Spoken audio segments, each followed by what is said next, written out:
The Bible certainly is one of, if not, I mean, it is the book. What's your biggest problem with the way the Democrats want to redo how we vote in America?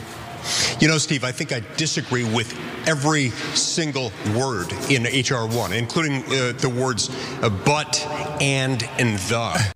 That's Republican Senator Mike Lee of Utah, and he's about to show the Fox News audience that he's just as delusional as they are. Everything about this bill is rotten to the core. This is a bill as if written and held by the devil himself. This takes all sorts of decisions that the federal government really has no business making. It takes them away from the states, makes them right here in Washington, D.C. by Congress, apparently in an effort to ensure an institutional revolutionary Democratic Party of sorts. A revolutionary Democratic Party that produced a bill written by Satan. And of course, the hosts of Fox and Friends failed to call him out on his crazy comments. People who don't pay their fair share in this country are the poor. We need to raise taxes on the poor. He's joking, right? I'm not joking. I'm not joking. The poor in this country pay zero.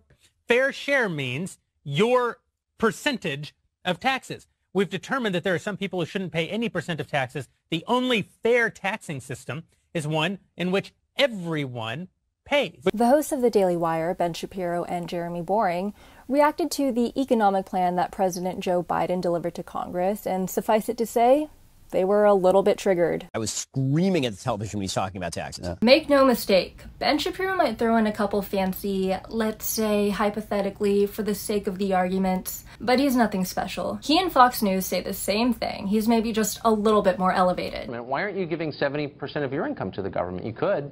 They're going to tax 70% of your paycheck. Republicans like Senator Lee love invoking ridiculous religious claims into everyday politics as their party further distances itself from logic and reason.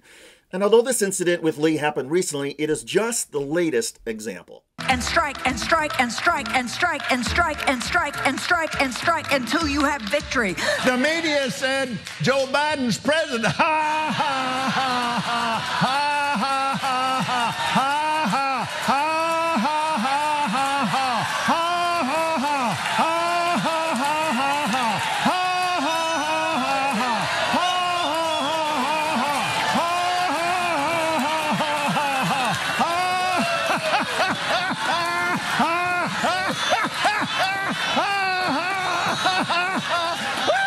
But when it came down to it, it wasn't about doing politics. It was about an assignment to say no to President Trump would be saying no to God.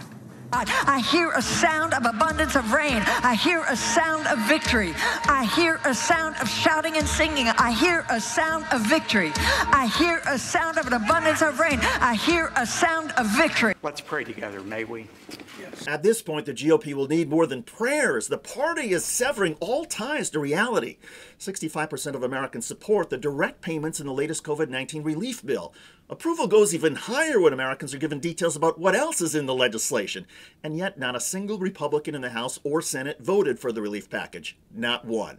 And in order to justify such political extremism, the language about Democrats is getting more absurd. The bill was written by Satan. The legislation doesn't do anything positive. It is rotten to the core. And oh, by the way, God is on the side of the GOP, and anybody who doubts that is a non-believer who should be laughed at.